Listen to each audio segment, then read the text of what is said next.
자, 바야흐로 2025년 말입니다.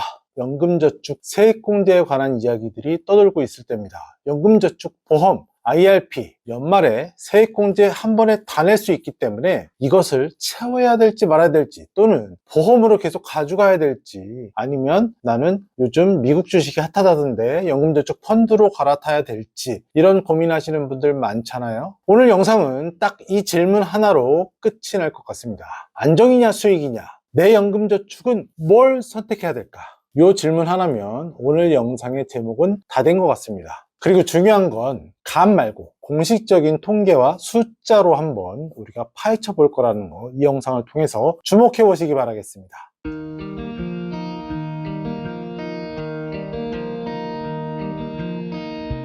안녕하세요. 대한민국 모든 국민이 연금으로 행복한 그날까지 여러분들의 연금 주치 연금 닥터 김용택입니다. 바야흐로 연말이 다가왔습니다. 이제 여기저기서 크리스마스 트리가 나올 때가 됐죠. 지금 영상을 찍는 기준 11월인데요. 곧 있으면 크리스마스의 계절이 오고요. 2025년도 막을 내리게 될 것 같습니다. 이 연말 되면 월급쟁이들 또는 자영업을 하시는 분들도 마찬가지죠. 내년도 세금 정산할 때 걱정이 될 수밖에 없습니다. 연금저축 보험 가지고 계시는 분들 많잖아요. 이대로 계속 가야 될 것인지, 아니면 펀드로 해야 될 것인지, 펀드인데 보험으로 다시 원복할 것인지, 이런 고민들 하실 수밖에 없습니다. 주변에서 이런 얘기를 많이 하시잖아요. 나 연금저축 펀드에서 미국 주식으로 돈 좀 불렸는데 나는 연금저축보험으로 원금 보장만 받고 있거든. 이러면 나 바보 아닌가? 이런 생각도 들고요. 반대로 펀드에다가 마이너스까지 찍었던 사람 보니까 나는 안정형이 최고야 라고 하시는 분들도 있을 것 같습니다. 여러분, 이런 말이 있죠. 뭐로 가도 서울만 가면 된다라는 말이 있지만 이거는 결과론적인 이야기인 것 같고요. 그 중간중간에 과정이 어떻게 가느냐가 중요할 것 같습니다. 그 과정을 내가 예측하고 통계자료로 미리 볼 수만 있다면 결론은 정해진 거 아니겠습니까?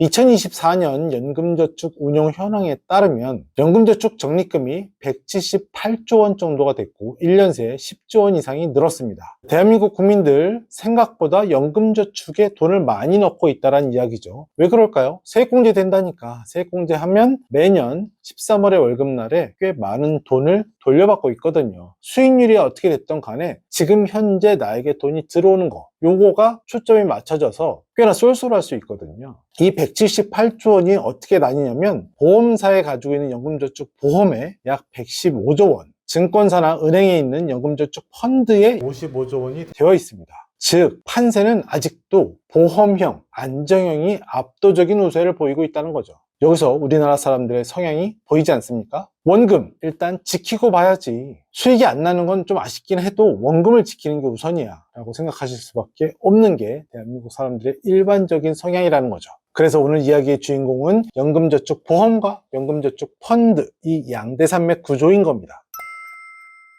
자, 그럼 제일 중요한 숫자를 먼저 보시죠. 통계자료에서 2024년 연금저축 평균 수익률이 전체 평균 3.7% 정도라고 되어 있습니다. 그런데 이것을 상품별로 쪼개보면 연금저축 보험의 수익률이 대략 2%대 중반입니다. 약 2.6%로 나와 있죠. 그런데 연금저축 펀드의 수익률은 7%대 중반입니다. 7.6에서 7.8% 정도가 됩니다. 숫자만 보면 딱 이런 느낌입니다. 보험형은 느리고 안정적인 거북이로 비유할 수 있겠고요. 펀드형은 빠르게 뛰는 토끼라고 좀 비유할 수도 있겠네요. 그런데 여기서 끝내면 단순한 비교고요. 조금 더 깊숙이 한번 들어가 보죠. 예를 들어 매년 400만 원씩 10년 동안 넣는다고 가정해보면 단순화를 위해서 연복리로 계산한다 치면 연 2.6% 수익률, 연 7.6% 수익률 차이가 10년 뒤에는 어느 정도로 벌어질까요? 보험형 쪽은 대략 원금 4천만 원에 이자 조금 더 정도, 펀드형 쪽은 원금보다 훨씬 두툼한 이자.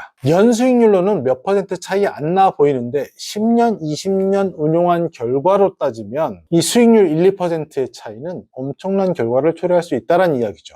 그런데 왜 아직도 많은 사람들은 연금저축 보험형을 115조 원이나 들고 있을까요? 가장 큰 것은 무엇보다도 원금 손실에 대한 공포이겠죠. 마이너스 찍히면 잠 안 온다는 사람들이 정말 많거든요. 하지만 이 안정감에 대한 대가가 있습니다. 바로 사업비와 낮은 수익률이라고 볼 수 있는데요. 연금저축 보험은 초기에 보험회사의 사업비가 빠져나가고 그 뒤에 공시율이나 최저보증 이율로 운용되는 구조이기 때문에 같은 연금저축임에도 불구하고 펀드형보다 보험형이 상대적으로 수익률이 낮을 수밖에 없는 구조를 가지고 있습니다. 자료에서 본 것처럼 보험형 2%대 중반, 펀드형 7%대 이렇게 차이가 나는 이유는 운용을 잘못한 결과가 아니라 상품의 구조적 차이에서 나온 결과물이라는 이야기죠. 그렇다고 해서 마냥 연금저축 펀드 형태가 더 좋다라고만은 할 수 없습니다. 손실이 났을 경우에는 원금보다도 못한 구조를 가져올 수 있기 때문에 그런 부분에 대한 위험성을 인지하고 있는 많은 분들이 이걸 쉽게 선택하지 못한다라는 단점은 존재하기 마련이지만, 제가 보기에 지금 이 영상을 보시는 분들 중에 30대, 40대 이런 분들이라면 당연히 꽤 긴 기간을 내가 운용을 해야 될 것이기 때문에 어느 쪽을 선택할 것이냐라는 초점에서 생각해 볼 여지가 있다라는 이야기죠. 연금저축 보험과 연금저축 펀드 뭐가 맞냐라고 싸울 것이 아니라 이 둘의 장점을 적절히 좀 조화를 한다면 꽤나 좋은 결과물을 만들 수 있지 않을까 생각이 됩니다. 항상 극과 극으로 가시는 것보다는 적절히 조화를 섞는다면 꽤나 만족스러운 결과물을 찾을 수 있을 것 같습니다. 내가 지금 은퇴를 바로 앞둔 50대, 60대 장년층이라면 원금을 유지하면서 약간의 수익률을 얻을 수 있는, 그러니까 보험형 포트폴리오를 절반 이상 가져간 상태에서 약간 펀드형 구조를 좀 가미한다든지, 20, 30대라면 펀드형 구조를 중점적으로 가지고 있는 상태에서 보험형, 안정형 구조를 일부 섞는다든지 이렇게 하시는 것이 가장 적합한 솔루션이 아닐까 생각하고요. 그런 의미에서 보험형은 딱 한 가지 선택밖에 없는 경우가 많잖아요. 공시유령이라든지 최저보증밖에 선택할 수 없기 때문에 선택의 다양성 면에서는 상당히 떨어집니다. 그러나 연금저축 펀드로 온다면 그 안에서 포트폴리오 조정이 가능하잖아요. 안정형 30%, 주식형 70% 또는 주식형 30%, 안정형 70% 이런 식으로 구성이 가능합니다. 또한 요즘 많이 각광받고 있는 펀드 중에서 타겟 데이트 펀드라고 해서 TDF, 타겟 데이트 펀드 형태로 해놓으면 공격형 자산과 안정형 자산의 배분을 알아서 조절해주는 형태의 펀드도 있기 때문에 이런 쪽으로 선택하신다면 한 번만 선택해 놓으셔도 상당히 오랫동안 그 비율을 유지하실 수 있고 안정적으로 수익률까지 챙기실 수 있는 펀드도 다양하게 마련이 되어 있습니다. 본 광고는 생명보험 광고심의 기준을 준수하였으며 유효기간은 심의일로부터 1년입니다. 오늘 이야기를 딱 한 줄 정도로 정리하자면 연금저축보험과 연금저축펀드 무엇이 좋냐, 양극화로 이렇게 갈 것이 아니라 공식 통계를 봐도 사람들은 아직 보험형 연금저축을 많이 넣고 있고 수익률은 펀드형이 훨씬 더 높게 나오고 있다. 이 통계 자료만 보시더라도 나는 어느 쪽으로 가야 될지를 갈피를 잡으실 수 있을 것 같다라는 생각이 좀 듭니다. MBTI를 보더라도 극 E인 형태, 외향형인 형태가 있고 극 I인 형태, 내향형인 사람이 있죠. 이런 경우에도 나이가 들면서 살아가면서 이 성향이 점점 중립적인 형태로 오는 경우도 많이 있거든요. 내 연금저축도 너무 극과 극으로 치닫지 마시고 약간 중립적으로 좀 와준다고 하면 훨씬 더 완충작용이 잘 될 수 있을 것 같다라는 오늘 이야기였고요. 그 와중에도 돈을 잃는 것은 너무 싫다. 그러면 보험형, 안정형 쪽으로 조금 더 치우치게 해주시고, 시간은 많고 변동성은 높게 가져가고 싶다, 수익률을 좀 많이 올리고 싶다 하는 분들은 펀드 형태로 주식형 쪽으로 조금 더 치중해서 넣는 그런 방법을 취하시는 게 어떨까 생각됩니다. 너무 원론 같다고요? 이 원론 같은 것을 아시면서도 통계자료에서 보시면 그 많은 분들이 115조 원이나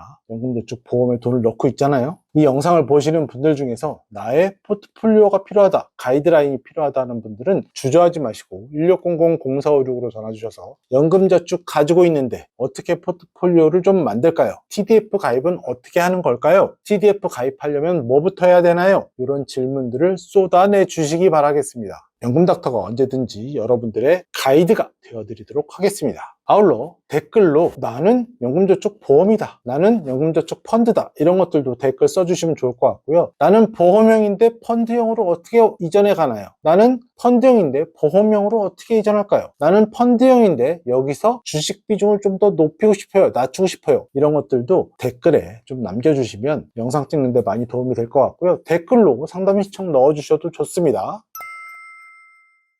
연말에 연금저축 이제 한 번에 다 넣으셔도 되잖아요. 여태까지 이번 달까지 아직 안 넣으신 분들 있다면 12월에 한 번에 넣어도 되는 거 알고 계시죠? 이러한 유연성을 갖춘 것은 사실 보험 쪽이보다는 펀드 형태가 조금 더 유연하지 않나 싶습니다. 자, 오늘 영상이 도움이 되셨다면 구독, 좋아요, 알람 설정 부탁드리고요. 여러분들의 연금이 행복했으면 좋겠습니다. 대한민국 모든 국민이 연금으로 행복한 그날까지 여러분들의 연금 주치 연금닥터 김용택이었습니다. 본 광고는 생명보험 광고심의 기준을 준수하였으며 유효기간은 심의일로부터 1년입니다.